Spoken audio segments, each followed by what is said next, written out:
2 weeks from now, the IAAF will announce what will be a monumental decision on whether Russia should be allowed to participate with athletics in international competition, meaning whether or not it will be at the Olympics this summer.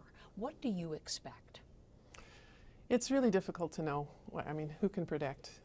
Certainly, I lived through an era where I was competing against the East German athletes, who we found out later when the wall came down with all the records, what was going on there. So we certainly hope that a stand will be taken to support our clean athletes, whatever that will be. There's always the balancing between the athletes that perhaps were completely innocent if it's a state-run organized event, then it's something you've got to balance.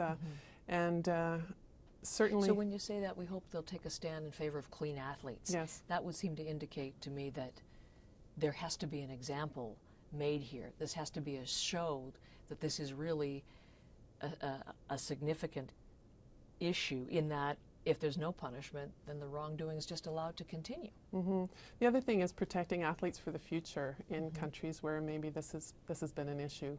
Because if you don't take a stand, if it's a statewide organized doping endeavor, then those athletes that want to be clean in the country, you're letting them down. Can I just, I'm interpreting that you're saying you believe, as many more people are saying of late, that Russia should not be allowed, that ban should be upheld. Is that what I'm hearing correctly? I think if any state that contravenes the WADA code, there should be steps taken against the state, as well as any athlete that contravenes the WADA code, and so we'll see what happens. But certainly, we want to support the IOC's stated support for clean athletes, and that's something that we also believe. For our Athletes Commission is behind the IOC Athletes Commission that stands for that as well, as do the IOC, I believe. It's not just Russia, we know. It's not just athletics. We know that from the WADA report. We know that from the recent retests of both Beijing and London, that there are a number of countries involved in a number of sports. So to many people and observers, that just suggests that the Olympics are as drug-addled as ever. How does it look to you? Well, for me, yeah, people ask me why I do this job even. You know, it's a volunteer job being the president of the Canadian Olympic Committee, and I say I do it because it matters.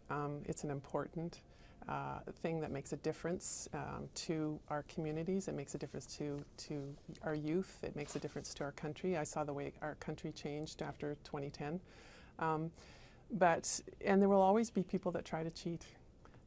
If you just let that go, then all of a sudden we're not going to have anything good left in the world. You know, you have to fight for those things that really make a difference, and I think sport really makes a difference in individuals' lives, in the way that our countries feel about themselves, in the way that our international communities work together with each other. Your colleague, the head of the U.S. Olympic Committee, chief executive there, said something interesting recently. He said it's increasingly difficult to defend the current system following a breakdown of this magnitude. But then he went on to call for strong leadership and decisive action on the doping front. And you mentioned the IOC. We've just had from the IOC a commitment to doubling the budget for pre-Olympic testing and focusing on Russia, Kenya, and Mexico. So doubling the budget for pre-Olympic testing, is that, to you, strong leadership? Strong, decisive action sufficient? It's a start.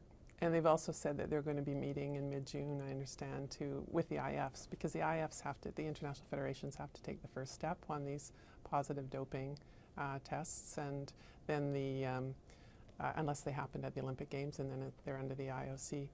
And then the athletes have an opportunity to appeal. So what they are doing also, and I understand this from the IOC, is the positive tests that came out of Beijing and of London. They're looking at the athletes involved, and they're prioritizing the ones that might possibly participate in Rio.